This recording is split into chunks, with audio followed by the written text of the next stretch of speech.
स्वागत है आपका। मैं Vivek Bindra, founder and CEO बड़ा बिजनेस .com। आपने थंबनेल पे बिल्कुल ठीक पढ़ा, दिमाग तेज करने का सीक्रेट, भूलना भूल जाओगे। क्यों होता है कुछ लोगों का बड़ा एक्स्ट्रॉर्डिनरी ब्रेन?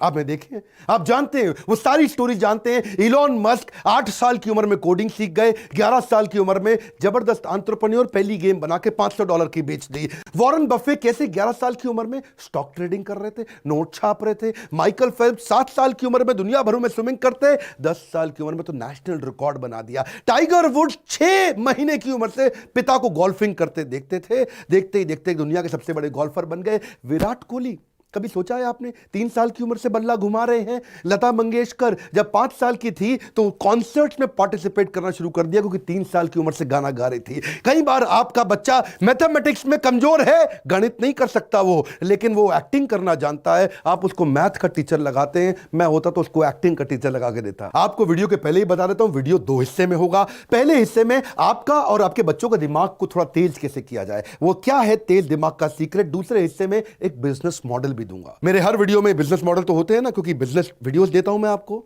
पहले आप समझिए गड़बड़ कहां हो रही है। गड़बड़ यह है कि बच्चों के साथ में वो ऑल्टरनेट टैलेंट्स नहीं बिल्ड किए जा रहे हैं, नॉन एकेडमिक ऑल्टरनेट टैलेंट और उनकी कॉम्पिटेंसी नर्चरिंग। इसमें 3 बातें हैं, पहला है नॉन एकेडमिक, दूसरा है ऑल्टरनेट टैलेंट और तीसरा है कॉम्पिटेंसी नर्चरिंग। क्या सारी समस्या क्या है, जो हमारे यहां स्पेसिफिक कॉम्पिटेंसीज होती है बच्चों की, उनको बिल्ड नहीं किया जाता। उनके नॉन एकेडमिक यानी कि Hindi, English, math, science, SST को छोड़ के और कौन से स्पेसिफिक टैलेंट्स है। प्रॉब्लम क्या, अनट्रेन टीचर है ना स्कूल में, तो वो फोकस उस पर तो लगाते नहीं। जो डिसएंगेज्ड है बच्चा, जो डिसएंगेज बच्चा है वो और ज्यादा डिसएंगेज हुआ था। रोट लर्निंग मतलब रट्टाफिकेशन, हर चीज को रट्टा मार मार के याद दिलाते हैं। लो अटेंशन स्पैन है बच्चे का, उसको एनकरेज नहीं करते कि तू क्वेश्चन पूछे। वो क्वेश्चन पूछेगा तो उसको फिर तो हड़का चांटा मारेंगे, जरा पूछ रहा है तू है, तो वो उस चक्कर में क्लासरूम बेस्ड थियोरेटिकल अप्रोच में बच्चा ग्रो नहीं करता। 50-50, 60-60, 70-70 बच्चों की क्लास होती है, तो दिक्कत क्या है, उसका इमेजिनेशन, उसका इनोवेशन, उसका कंसेप्चुअलाइजेशन, उसका विजुअलाइजेशन, उसकी ओरिजिनल थिंकिंग वो बिल्ड नहीं होती है। क्यूरियोसिटी किलर बन गए टीचर, क्यूरियोसिटी क्रिएटर होने की जगह। अब ऐसे माहौल के अंदर पुराने तरीके के सिलेबस जिसको अपग्रेड नहीं किया गया, एक्सपीरियंशियल लर्निंग नहीं है, बच्चे को एक्सपीरियंस नहीं क्रिएट किया जाता, उसको एनकरेज नहीं करते कि वो क्वेश्चन पूछे। लॉजिकल रीजनिंग उसकी खत्म कर दी, क्वेश्चन की चलो चाटा पड़ेगा, कैसे पूछ तूने फालतू क्वेश्चन। उसके लाइफ स्किल और वैल्यूज से बहुत दूर की बात है, उसके लिए फेलियर मौत से ज्यादा बड़ी हो जाती है। बच्चे को दुखी कर रखा है। एक्चुअली कारण क्या है, 19वीं सेंचुरी की पढ़ाई, 20वीं सेंचुरी की मेथोडोलॉजी 21वीं सेंचुरी के बच्चों को दिया जा रहा है। बात बनेगी कहां से? Elon Musk, Warren Buffett, Mark Zuckerberg, Jack Ma, दुनिया के लोग बता रहे हैं कि अब पढ़ाने के लिए आपको ऑल्टरनेट टैलेंट बिल्ड करने, बच्चे को एबैकस सिखाओ, उसका मल्टीपल इंटेलिजेंस टेस्ट करो। वैदिक मैथ एक बहुत जबरदस्त तरीका, उसको एनएलपी में लेके जाओ, मेमोरी साइंस बिल्ड करो, स्पीड रीडिंग राइटिंग बढ़ाओ। साइंस, टेक्नोलॉजी, इंजीनियरिंग, मैथमेटिक्स को बोलते हैं स्टेम, रोबोटिक्स, ये बड़े तरीके हैं। मैं थोड़ा समझाऊंगा आज आपको, जल्दी से कवर कर लेते हैं। पहले समझिए अबैकस क्या होता है। अबैकस में जो बीट्स होती है ना, इनको ऊपर नीचे करके बच्चा बहुत जल्दी जमा घटा गुणा भाग सीख जाता है। क्या होता है जमा घटा गुणा भाग? एडिशन, सब्ट्रैक्शन, मल्टीप्लिकेशन, डिवीजन, ये क्विक कैलकुलेशन का तरीका है। थोड़ा इसमें एडवांस अबैकस भी होता है, जिसमें 50-50 हजार की वो टेबल पहाड़ा ऐसी गट गट गट गट गट करके सीख जाता है। एरिया, सरफेस, एलसीएम, एचसीएफ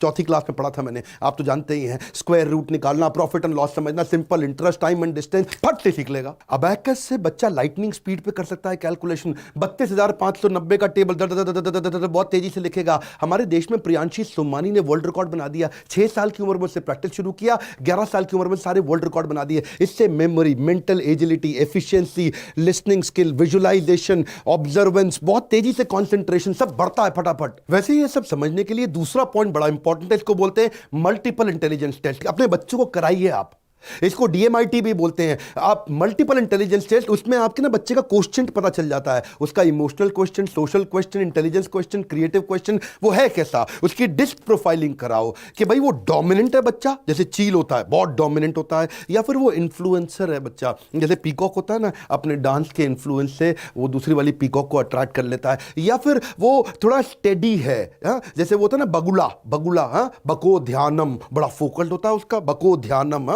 चेष्टा बको ध्यानम। या वो कंप्लायंट है, जैसे उल्लू होता है, आंखें बड़ी बड़ी है, कंप्लायंट, हर चीज पर नजर रखने वाला, भैया कोई गड़बड़ तो नहीं हो रही। थोड़ा बच्चे का ना मल्टीपल इंटेलिजेंस टेस्ट कराना चाहिए आपको।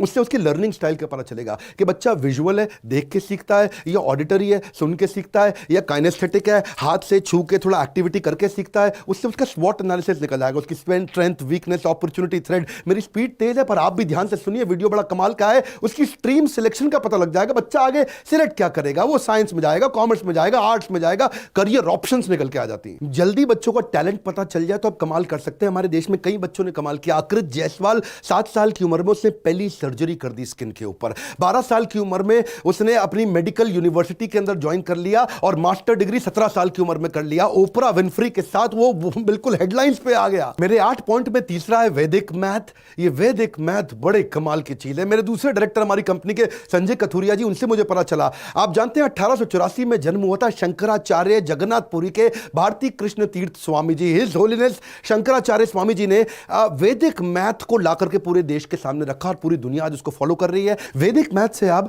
Algebra, cube, fraction, decimal, digital root, multiplication, 7 digit तक, बाइनोमियल, पॉलिनोमियल आप बहुत स्पीड से कर सकते हैं। एंट्रेंस एग्जाम में स्पीड चाहिए होती है ना हमारे यहाँ बच्चों को, तो कैट का, सैट का, सरकारी एंट्रेंस एग्जाम वो तेजी से पास कर सकता है, स्कूल के सिलेबस को फॉलो करता है, मेंटल एजिलिटी बढ़ जाती है, 1500% तेज परफॉर्म करता है ज्यादा बाकी बच्चों के मुकाबले। एक एक पॉइंट बड़ा जबरदस्त आने वाला है, स्टूडेंट एनएलपी प्रोग्राम। ये एनएलपी क्या होता है, बड़ा पॉपुलर होता था ना टर्म इससे में आजकल, न्यूरो लिंग्विस्टिक प्रोग्रामिंग। न्यूरो मतलब ब्रेन, लिंग्विस्टिक मतलब उसका लैंग्वेज, प्रोग्रामिंग मतलब उसको डिजाइन कर देना। यानी कि ब्रेन की लैंग्वेज को डिजाइन कर सकते हो आप, ब्रेन की लैंग्वेज को रीडिजाइन कर सकते हो आप, रिक्रिएट कर सकते हो। अगर आपकी ब्रेन की लैंग्वेज जो आपको बताता है क्या करना, आपके जो पैटर्न्स होते हैं उसको अगर आपने रीडिजाइन कर लिया, गेम चेंज हो जाएगा।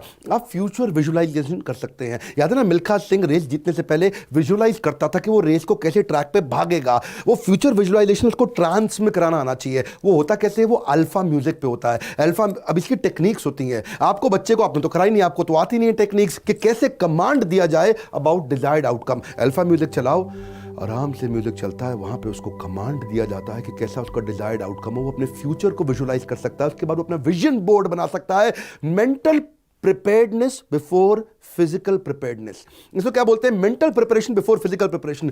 उससे उसका फोबिया खत्म, वो हिडन कमांड के माध्यम से, और बच्चे की सारी पुरानी आदतें, बुरी आदतें खराब होती है, माता पिता से रिलेशन अच्छा होता है, और बच्चे की मेमोरी कंसंट्रेशन बढ़ने से स्टडी फोबिया खत्म। आपको एक के बाद एक जबरदस्त पॉइंट दे रहा हूं। 5वां है मेमोरी साइंस, भूलना भूल जाओगे। अब मेमोरी बढ़ाने के कई तरीके, क्या आपने बच्चों की मेमोरी बढ़ाने पर काम किया? लिंकिंग एंड एसोसिएशन मेथड, कुछ चीजों को जोड़ो, कैसे आप बातों को जोड़ के याद करो। अब टेलीफोन का आविष्कार किसने किया, आपको याद नहीं होगा, हो सकता है आपको याद हो, पर आसान तरीका क्या है, टेलीफोन का आविष्कार। टेलीफोन टेलीफोन थोड़ा लिंक करके स्टोरी बनाओ। बेल बज रही है, बेल बज रही है, टेलीफोन की बेल बज रही है, बेल बज के फोन गर्म हो गया, गरम बेल, फोन गर्म हो गया, ग्राहम बेल, गरम बेल, ग्राहम बेल। ओह, ग्राहम बेल ने किया था, अरे याद हो गया। आप जानते हैं आपको रेडियो का आविष्कार किसने किया? रेडियो बज ही नहीं रहा है जी, रेडियो को हिला, बज नहीं रहा है, हिला, अरे थोड़ा जोर से हिला, मार्कोनी, उसको जोर से रेडियो बज जाएगा। मार्कोनी क्या मतलब? मार्कोनी रेडियो चलेगा? मार्कोनी ने रेडियो का आविष्कार किया था,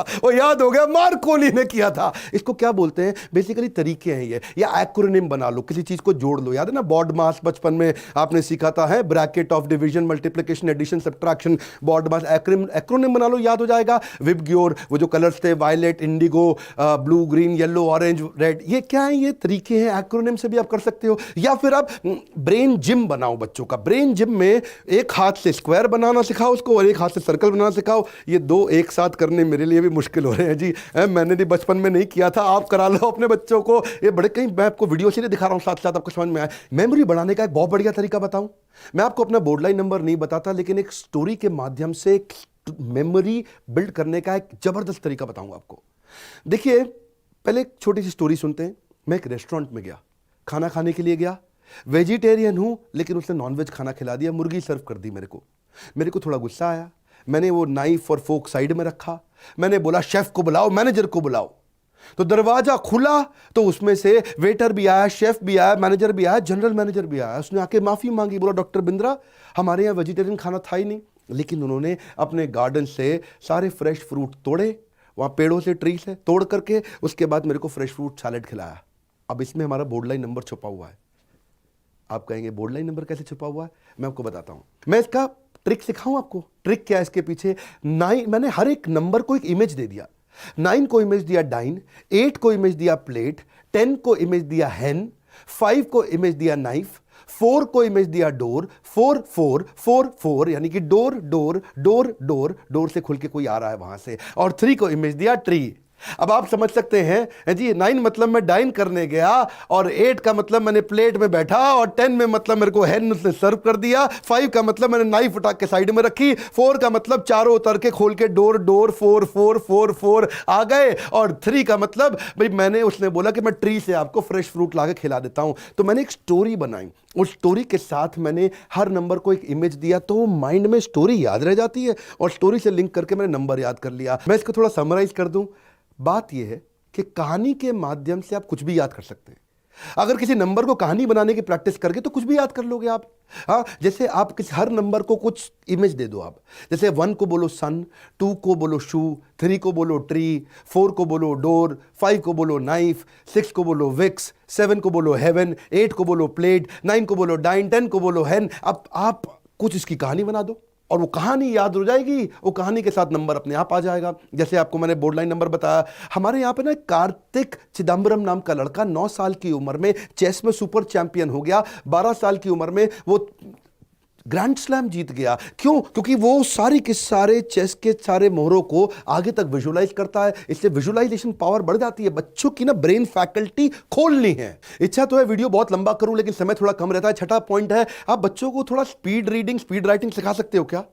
हाँ, इसकी बड़ी टेक्निक्स आ गई हैं आजकल, मुश्किल नहीं है अब तो ये। अगर टेक्निक सिखा दो तो बच्चा तेज, दोनों हाथों से बच्चा एक साथ लिख सकता है। इधर 7 का टेबल लिख रहा है, उधर 29 का टेबल लिख रहा है, और दोनों सेम स्पीड पर लिख रहा है। उसका लेफ्ट ब्रेन, राइट ब्रेन दोनों काम कर सकता है। उसको आप कैलीग्राफी सिखा सकते हो, उसको स्पीड राइटिंग सिखा सकते हो, उसको कर्सिव राइटिंग सिखा सकते हो। 7वां तरीका है स्टेम। स्टेम का मतलब क्या है? ये तो भैया फेमस कर दिया है हमारे माइक्रोसॉफ्ट के चेयरमैन ने, उसके जो फाउंडर हैं वो क्या बोलते हैं, बिल गेट्स, कि साइंस, टेक्नोलॉजी, इंजीनियरिंग, मैथमेटिक्स पूरी दुनिया को सिखा दो, दुनिया बदल जाएगी। बच्चों को ना थोड़े प्रोजेक्ट्स दो। अब पवन चक्की, विंड मिल, हमने तो अपनी किताबों में आज तक देखा था, लेकिन अगर बच्चों को प्रोजेक्ट दे दो, विंड मिल कैसे घूमती है, उससे कैसे बिजली बनती है, उससे कैसे बल्ब जल जाता है, या फिर उसको वाटर फिल्टर किट, खाली इमेज में मत दिखाओ, उसको प्रोजेक्ट कराओ। टेलीस्कोप, उसको यूज करना सिखाओ। मैग्नेट का भी सीसॉ बन जाता है। बड़े तरह के प्रोजेक्ट आते हैं, बड़े अमेजिंग प्रोजेक्ट होते हैं कि मैग्नेट का सीसॉ ऊपर नीचे कैसे हो रहा है, उसको मैग्नेट का काम करने का तरीका समझ में आता है। इससे क्या होगा,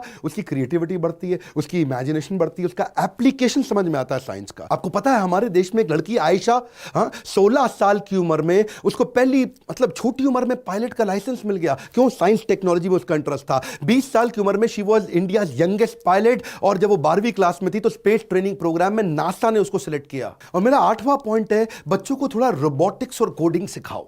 रोबोटिक्स और कोडिंग आपको पता नहीं है, बच्चे जो है ना उनकी सीखने की क्षमता बहुत तेज होती है। हमारे देश में सारंग सोमेश, जानते हो, उसने 5 साल की उम्र में रोबोट बना दिया। वो दुनिया का यंगेस्ट टेडेक्स स्पीकर बना, क्योंकि उसके माँ बाप ने 4 साल की उम्र में उसको रोबोट मेकिंग किट ला करके दी थी, जिसके चक्कर में सारा उसको बड़ा इंटरेस्ट आने लगा। वो उसकी डिजाइनिंग चालू कर दिया, मम्मी के साथ लग जाता था, और उसने रोबोटिक ट्राईसाइकिल बना दी। उसने जो लोगों को दिखता नहीं है, हाँ, जो विजुअली इंपेयर्ड है, उनके लिए उसने एक लाठी बना दी ऐसे रोबोट की कि उनको कभी जिंदगी में तकलीफ ही ना आए। उसने पहले रोबोटिक हैंड भी बनाया, डिजिटल क्लॉक भी बनाई, एक स्मार्ट कार्ड सीट बेल्ट भी बनाई। ये छोटी उम्र में बच्चे कर जाते हैं, आपको मालूम नहीं है। कई होते हैं कोचिंग सेंटर, ट्यूशन सेंटर, जिनके पास में उनके खर्चे नहीं निकल पा रहे हैं। वो मंडे टू सैटरडे अपने बाकी स्कूल रन करते थे, लेकिन कमाई नहीं हो पा रही है। वो सेम इंफ्रास्ट्रक्चर को संडे के दिन यूज कर लेते हैं। जब आपको ये टेक्नोलॉजी का सपोर्ट देते हैं तो आप देखते हो आपको चाहिए क्या? आपको तो खाली 400 स्क्वायर फीट की जगह चाहिए, कुछ लैपटॉप, स्मार्ट टीवी चाहिए, खाली 12वीं पास होने चाहिए, बाकी सारा तो ये काम करके देंगे। आपको सारे टूल्स दे देंगे, आपको सारा सपोर्ट देंगे, सॉफ्टवेयर देंगे, मैनुअल देंगे, किताबें देंगे, सारा का सारा स्टडी मटेरियल दे देंगे, ट्रेनिंग प्रोग्राम। और जब सारा सपोर्ट मिल जाता है और आपको एडवर्टाइजिंग का भी सपोर्ट मिल जाता है, फिर आपको मुश्किल नहीं आती है। जब एंट्री बैरियर ना हो, कम पैसे में धंधा चालू करना हो, उसको बोलते हैं building of the ecosystem organisation. इसको बोलते हैं तेज दिमाग ऑर्गेनाइजेशन, अपने आप ग्रो करती है। लाइक करो इस वीडियो को अगर थोड़ा भी उत्साह बढ़ा, ऐसी केस स्टडी से अगर आपकी मदद होती हो। दूसरों से भी सब्सक्राइब कराइए, जिसने दुनिया के इस मोस्ट सब्सक्राइब्ड एंटरप्रेन्योरशिप चैनल को अगर सब्सक्राइब नहीं किया आपके पड़ोसी ने, तो उसको भी बोलो ना। वीडियो शेयर करने से आपकी भी इज्जत बढ़ती है। पता है क्यों? क्योंकि सामने वाला सोचता है यार ये अच्छी चीजें शेयर करता है, बाकी तो जंक लोग व्हाट्सएप पे शेयर करते हैं।